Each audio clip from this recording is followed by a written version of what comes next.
Welcome back to another episode of Talking Trade. I'm Sandy Siegel, president of MEJ. And I'm Ian Coxhead at the University of Wisconsin-Madison. And our guest today is another UW grad. His name is Tom Lochner, and he's the executive director of the Wisconsin State Cranberry Growers Association.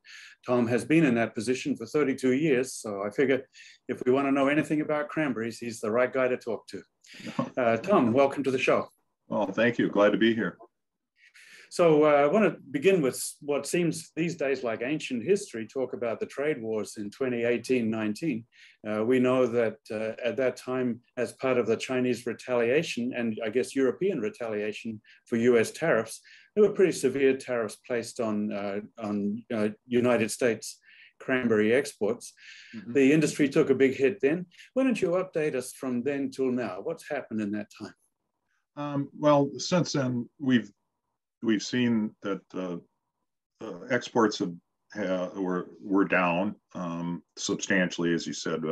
Our largest market is the UK, and then that's followed by Canada, and the EU, then UK, then Canada, and Mexico, and then it trails off from there. And China was actually our largest growing market. We had just introduced cranberries into China, and we saw that drop off dramatically as well. There's been some recovery into other markets that aren't affected by the aluminum and steel tariffs. Canada and Mexico, fruit moves without any tariffs on it. So that's been strong, and then other ones as well. But it's been a challenge for us, especially in the EU. And how much trade diversion took place during that tariff war episode? Were other producers picking up U.S. markets, and has that been sustained? Cranberries are primarily a North American crop. They're grown in the U.S. and Canada has a couple of growing regions. Quebec is a relatively new growing region, and they're probably the second largest growing region behind Wisconsin.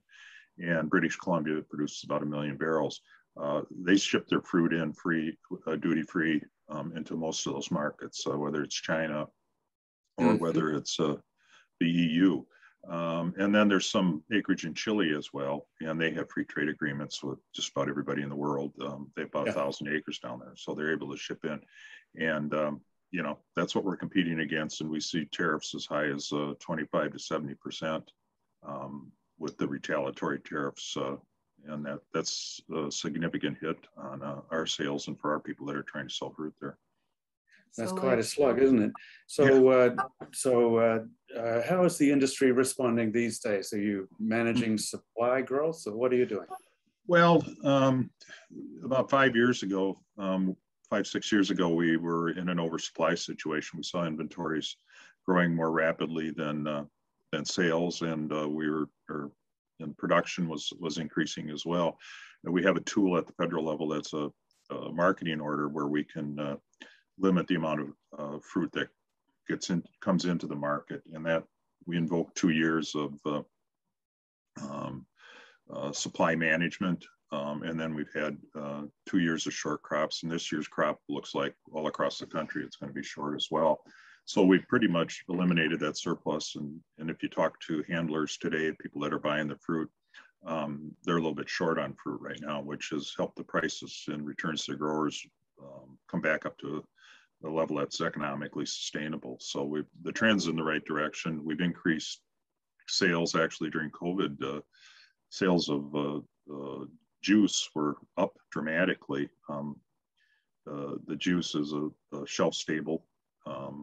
And most of our consumption is in home rather than in restaurants or outside of home and convenience stores. So we saw that go up, which was a positive thing out of it, and they maintained that level as well. So all of those things coupled together, along with some additional efforts in new markets, have helped us maintain our demand and increase our demand. And we're still looking at other markets to go into. Right now, India is one of our target markets that's been added, and they're looking at some Middle East markets to go into as well. Interesting. In regards to export growth and that certainly gets a lot of support from our government and things promoting, the U.S. exports and in particular agricultural products. So, you mentioned the free trade agreements that Canada and Chile both are able to take advantage of, which certainly encourages trade with those countries and purchasing their cranberries. Are there initiatives now, in Washington, lobbyists or so forth for the cranberry industry to try to level that playing field with, I know certainly the Biden administration is actively trying to have more, trade agreements in place and so forth and promote our exports. Is that one of the avenues in that you're working on?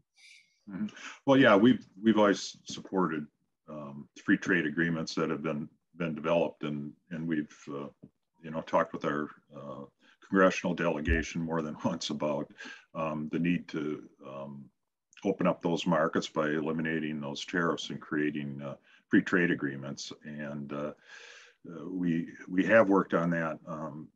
It's interesting that the aluminum and steel tariffs remain in place even with the Biden administration. Which to us, we'd like to obviously see them go away. We have been negotiating, and we use through our federal marketing committee and through our national organization called the Cranberry Institute, we have been working on tariffs in each individual country to lower them. We had secured a duty suspension on dry cranberries in the EU, for example, prior to the aluminum tariffs. And we were working in other areas to do those types of things. But, that's very tedious, very expensive to hire people to do that. And a free trade agreement make it much better. I mean, the agreement with the Canadians and Mexico eliminated all the tariffs. The agreement with Japan, that phases out all the tariffs on cranberries. So those are very positive signs because those are important markets for us. So we'd really like to see improvements with the EU. That's a major market for us.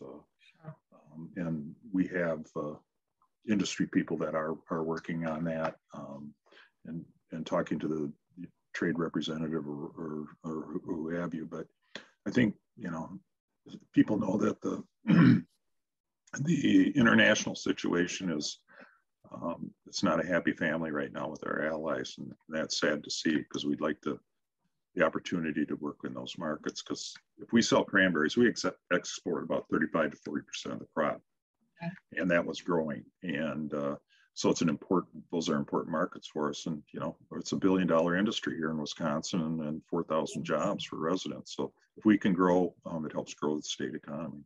Absolutely. And agriculture has always been a big, part of Wisconsin exports. So definitely, something we're keeping an eye on. So that leads me beautifully into my next question, Tom.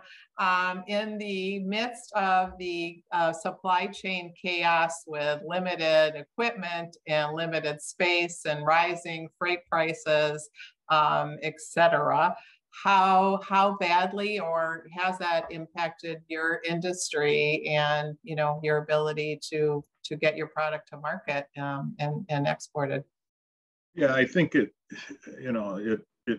has an impact. Fortunately, we're usually involved in a truck to ship to export rather than relying on rail. Okay.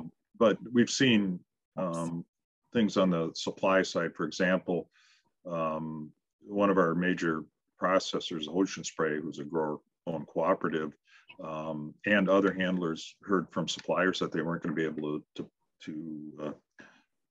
purchase as much aluminum as they needed or metal that they needed for cans to put cranberry sauce in. And they actually went to a European country. They paid a higher price, and it was a different size can than what they normally use on their lines. So they had to change their lines. Those subtle things that people really don't think about, they cost that adds cost to producing the product. If you have to change a whole line around from ounces to metric measurements, that has an impact. And you're paying a higher price and you're paying the tariffs. And So those subtle things go on, and trying to get supply and just trying to act, you know, everybody's in a position where you can't, there's a long wait time for everything. And we see that at the farm level, and we see it at the processing level too. Well, and as you say, the subtleties on how it impacts everybody, you know, in a slightly different way it's very interesting. Thank you, Tom, for joining us today and being a part of Talking Trade. It was really great having you. Oh, we'll be thinking of you at Thanksgiving, Tom. Yeah, you too. Hey, it's cranberry harvest time. The season's out there, and fruit will be a little short this year. So stock up early on fresh fruit. Stock up early, exactly. Yeah. That's Tom Lockness, Wisconsin State Cranberry Growers Association. Thanks for your time today. We really appreciate it. Great.